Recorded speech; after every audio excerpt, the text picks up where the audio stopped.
This is KSL Sunday Edition with Boyd Matheson.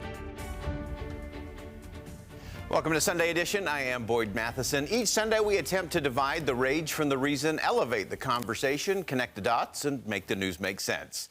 We have conversations with great thinkers, great leaders, and great people making a difference. We talk politics so we can discuss society, and we explore society so we can discuss principles and the people in America who live them. We bring the best and brightest to Utah, and we send the Utah model to our nation's capital and beyond. Well, Joseph Grenny is a New York Times bestselling author of multiple books on influence, human change, and communication. Joseph is a founder of the Other Side Academy and the Other Side Village, both transformational communities. The Academy for those cycling in and out of the criminal justice system, and the Village for the chronically unsheltered and homeless. And Joseph, welcome to Sunday Edition. Glad to be part of the conversation. Yeah, this is a crucial conversation. And give us just a kind of a high-level view first of the Other Side Academy, and then I really want to dig into the Village today. Absolutely. So the Other Side Academy is now 8 years old, so we're third graders. It's remarkable what's been accomplished. It's a 2.5-year life skills program for people with long histories of crime, addiction, and homelessness. We've had hundreds of people cross our threshold, and now hundreds of people return to the community and are now contributors rather than takers. That's such a powerful model, and describe it in terms of being a therapeutic community as opposed to bars and guards and guns and doctors and so on. Give us the framing for that. Yeah, so our typical student has been arrested 25 times prior to coming. And our assumption is that if you've been in and out of the system that many times, your problem is no longer drugs, which may have gotten you there originally. Your problem now is a lifestyle. The problem is learning to live a completely different way. So our average student also is about 35 to 40 years old.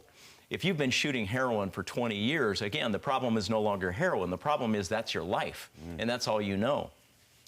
Our purpose at the Other Side Academy is to help students learn to live in a healthy community. Our belief is the best way to learn to live in a healthy community is to practice living in a healthy community for a long period of time. And the people best suited to help you do that are peers, not professional therapists. So there's a role for therapy. I'm not going to be down on that. But when our students have been to therapy, have been to programs, have been to 30, 60, and 90-day sorts of drug rehabs over and over and over again, and it hasn't worked, there's obviously something else going on. So the way the Other Side Academy works is, number one, it's free. Number two, the therapist is the community itself. The therapist is just people who have been in the community for 6, 12, 24, sometimes years longer than you, and that have learned the way that you need to now learn. They become the mentors, they become the peers. So that's part number one. Part number two is it's a real community that has to feed itself, that has to clothe itself, that has to pay its own way.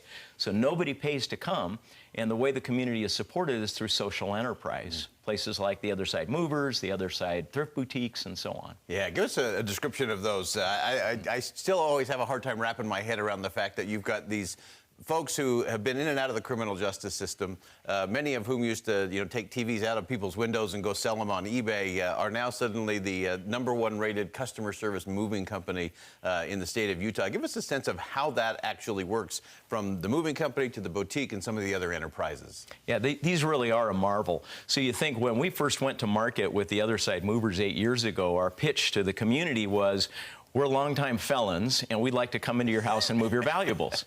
And, not a lot of people, the phone wasn't ringing off the hook. But over time, as we established trust with the community, now we've done 30,000 moves in the last 8 years. 30,000 moves, 15 trucks in our fleet. We are the #1 rated moving company in the entire state. And the reason is because of this peer community. We have people who have been longtime drug addicts, and we haven't had a single dirty drug test. Not a single dirty drug test as administered by adult probation and parole in 8 years. And that's the reason the moving company works, because the reason the house is clean from drugs is because the peers are responsible. The reason the moving company works is because the lag time between when somebody falls short on the job and they get feedback from one of their peers is as close to zero as in any place on the planet. Things get fixed, people grow, and that's how they learn to care about other people and other people's needs, is peers giving them that feedback incessantly. Yeah, it's the most transformational place that I know of. Yeah, I want to transition now into the village now. You've gone from those in and out of the criminal justice system. Now you're looking at those that have been chronically unhoused or out on the streets. Give us a sense of that view. Yeah, the new twist with the Other Side Village is, number one, it's a permanent community. So this is a place where people who have been homeless for long periods of time can come and live the rest of their lives if they choose to. Second, it will be self-reliant. Third, it will be sober. So all of these are elements that don't exist in Utah now. In fact, don't even exist in the world. We've looked all across the planet to find a place that is self-reliant, that's safe, that is drug and crime-free, and also that is unapologetically committed to helping people change their lives. One of the things I think many of us don't properly appreciate is when you see somebody who's been living on the streets for years, might suffer from schizophrenia, for example, some significant mental health problem, and also might have addiction issues and so on. We look at that and we define the problem wrong. We define it as an asset problem. We say what they need is a job, or what they need is housing, or what they need is socks, or what they need is shoes, and so forth. And so we give. Well, if that masks an underlying problem, which is a behavior problem, not an asset problem, but a behavior problem, if the real key to human change is starting to behave differently and make different choices in your life, and what you give them as assets, you often make the problem even worse. So you think about your drug-addicted son or daughter that's living on your couch or down in your basement or something, and they go out on their own, they crash and burn, they come back again. They crash and burn, they come back again. They crash and burn, they come back again. And what you're doing is you continue to give them assets. You hire a lawyer, you buy an apartment for them, you help hook up a job for them, you give them things. What they're not doing is taking responsibility, and they're not growing as a human being. The difference at the Other Side Village is it's an opportunity for you to address some of those behavior challenges while accumulating the assets you need to live a different life. Yeah, fantastic. Well, we are going to stay with the conversation here on Sunday Edition. How do we look at these people on the streets, those who have been in and out of gangs, in and out of the prison system? How do we begin to really treat them not as liabilities to be managed, but as human assets with infinite potential? We'll continue the conversation after this.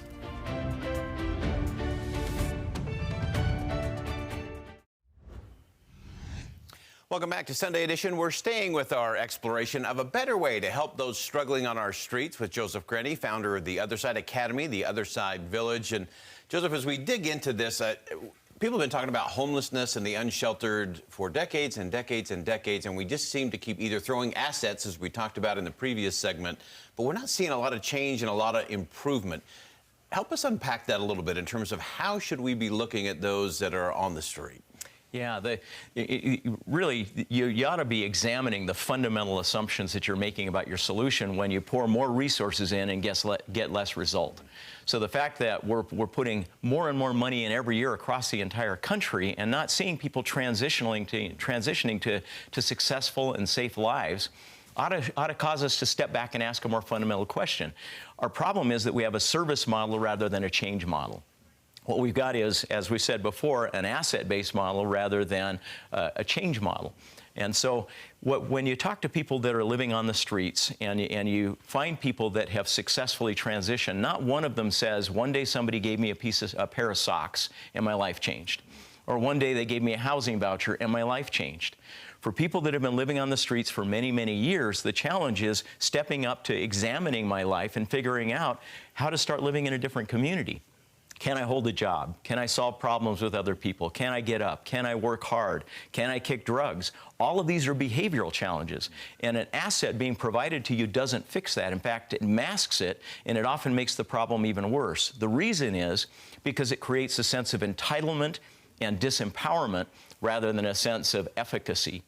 And efficacy is the ultimate capacity that human beings need in order to live a successful life. It's the sense that I can solve my own problems, and giving doesn't fix that. What does is opportunities to strive and to be challenged, and that's what the village does. Yeah, and to me it's amazing that we're so often focused on making that struggle tolerable. So it is the coat, it's the socks, it's the voucher for housing, as opposed to making it temporary and really helping people get towards that self-reliance and that dignity of work and being and that efficacy that you talked about. So give us the vision. Things are moving, dirt's being moved, things are happening when it comes to the Other Side Village. Tell us where we are and what we should be watching for in the months ahead. Yeah, it's an exciting time. So we now have the prep school open. When people come off the streets, they spend 6 to 12 months in the prep school learning how to live in a community in an effective way. We want to set them up to succeed. Too many housing projects move people right off the streets into an independent living environment, and they fail.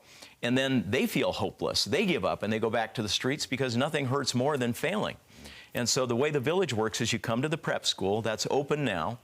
We have 9 people off the streets. There's a steady stream of people filling the prep school now, so that will feed people to start coming into the village in about May or June. So the site work we hope to have complete to the point that we'll have 20 to 30 homes finished in the May or June time frame of 2024. And the social enterprises that will help fund the village are already up and running. So can I do a cheap advertisement here? Please. So the Other Side Donuts. The Other Side Donuts is the first social enterprise, and they are absolutely spectacular. We put some of the recipes that were created by the community into a competition this last year, won first place in the state of Utah in the donut competition. So these are delicious. And this will help to fund the Other Side Village and create that sense of efficacy that people need. Yeah, so powerful. And it's not just a tiny home just to have a roof over the head. As you said, this is about becoming a member of a community, and it's also the community coming together. We do say it takes a village. The village is not the government. You have some tremendous partners from all across the state of Utah and across the country. Give us a sense in terms of what that looks like and why that's so important. Yeah, the partners are crucial. So the Church of Jesus Christ of Latter-day Saints just announced a major gift to support with the village and the prep school. We're incredibly grateful for that. Many of the major philanthropic families in the state of Utah have come forward as well. But equally important, just individual families have. People have foregone Christmas presents to be able to help contribute to building a home, so that when this asset is in place with 430 homes, that'll be the ultimate size, a 430 home community, a beautiful downtown village area that draws people in to participate in activities. When all of that comes together, the community will be self-reliant and independent from those gifts as well. So I think the reason so many have come together is because they know a different model is needed, and the Other Side Village is that. Yeah. Give us a sense, as you've worked through both at the Other Side Academy and now as you're going through that preparatory school phase for the village, what is it that is kind of that moment, that what a difference a day makes kind of moment for those students? The real moment is twofold. We call it 200% accountability, and there are two sides of it. One is when I start holding myself to higher standards. When I say that I'm going to hold boundaries with others, that I'm going to hold myself to levels of honesty and integrity and service for others that are higher. The second is what we call the Coke can moment.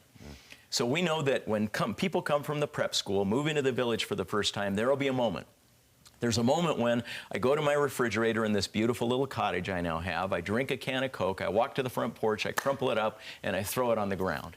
Because that's what I used to do. And I'm in a neighborhood that has 25 other homes facing mine. And so somebody's probably sitting on their porch across the way, and they see me do that. The whole focus, the whole future of the Other Side Village hangs in that moment. Because if that neighbor who sees me do this walks across this courtyard and says, hey, pick up your can, we don't do that here, then the community is safe. Because what I learn in that moment is 1,000 different things about the expectations, the norms, the morality of this community. If nobody does that, if they turn their head, then we're done. Because pretty soon drugs will come in, crime will come in, the community will start to look dilapidated, and we've seen that over and over again in other projects here. So that Coke can moment is the life or death of this community, and everything we do in the prep school is designed to help ensure that that individual who sees this happen takes that moral responsibility for the village. Fantastic. Joseph Grenny, this is extraordinary work. You are on the errand of angels on this one and have a great community around you. This is the Utah model at its finest, both at the Other Side Academy, the Other Side Village. These are projects that are transforming lives and generations to come. Thank you so much for your leadership. Thanks for your work in this area. Thanks for being part of us. All right. When we come back, we're going to be joined by another Think Again thinker, Representative John Curtis, on a different way to think about climate, the environment, and stewardship of the planet as Sunday Edition rolls on. We're back.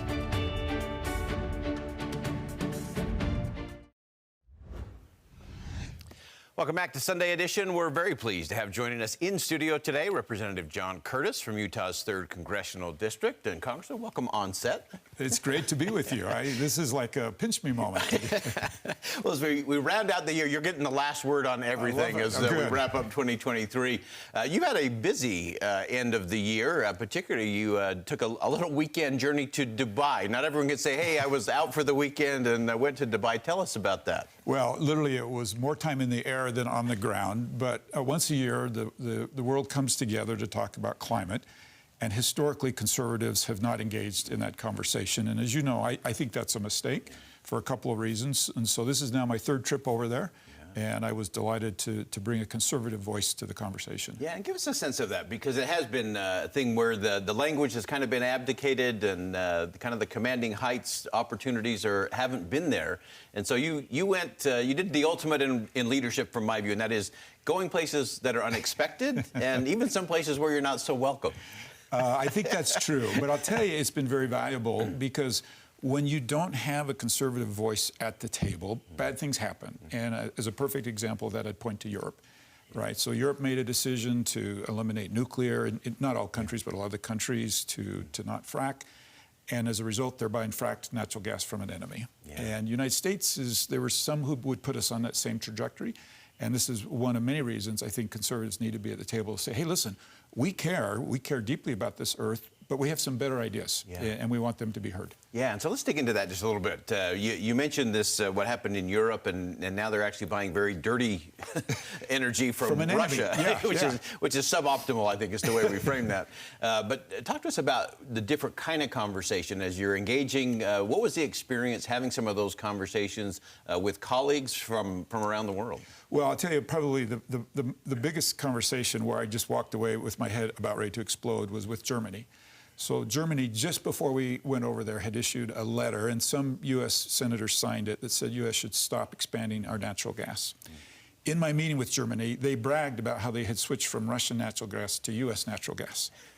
And I confronted her, and I said, so help me understand this. Why would you deny others the ability to do what you did, which, by the way, reduced emissions dramatically? And she gave me some answer that just made no sense, and it made me feel like saying, look, the emperor has no clothes here. And those are the types of conversations why, if we're not there, they don't happen. Yeah, and those are also things that you've been very specific to point out. Actually do have an impact right here in the state of Utah. Describe that for us. Well, listen, I represent Carbon County. I represent the basin, oil and gas. I love back in D.C. to say, you know, I have a county called Carbon County. What do you think they do? And these folks really have been demonized, and it's really unfortunate. And I like to say, look, very clearly, these people are not the problem. What they do is not the problem. They're actually part of the solution. And very few people say that to them. That's what they need to hear. They want to engage. They want to become cleaner and cleaner all the time. They want to reduce emissions, but they want to be part of the solution, not viewed as the problem. Yeah, no question about that. And you often get in trouble for telling the farmers and the ranchers and the folks here in the state of Utah that they're actually pretty awesome environmentalists. They don't like to hear that because the environment, like, that's a bad word. But I really do believe Utahns, and particularly our ag community, are the original environmentalists. And part of the problem when we don't engage on climate is we leave this reputation that somehow we don't care. And I've got to turn that corner, right? We care, and we care deeply, and we need to let people know that. Yeah. So as we look at how we move that all forward, where we can say, okay, we can be energy independent, and we can have an economy and do all of those things, and we can be careful stewards of the environment. How should we be having that conversation? First of all, this is an aha moment, right? Because we've all been told that if you want to be clean, you have to give up energy independence, you have to have expensive, unreliable energy. And this is what I think we bring to the table, is ideas that keep energy independence, not just energy independence, but energy dominance around the world, keep prices low and affordable, and reduce emissions. And too often Republicans talk about the affordable, reliable, and not reducing the emissions. And I think it's important that we let people know that, like, yes, we too think less pollution is better than more pollution, and we have really good ideas. Yeah, and I think looking at those as compatible principles, that stewardship and the economy, all of those things can be compatible. A lot of the things that you experience day to day, I think the exhaustion and exasperation moments in Congress are usually because of those fake fights and those false choices. Exactly. And so give us some examples in terms of what you've been seeing, what you hope to see as you move into the new year. Listen, I believe there's hardly an issue in Washington, D.C. that isn't like climate. And what I mean by that is there's far more we actually agree on than we disagree.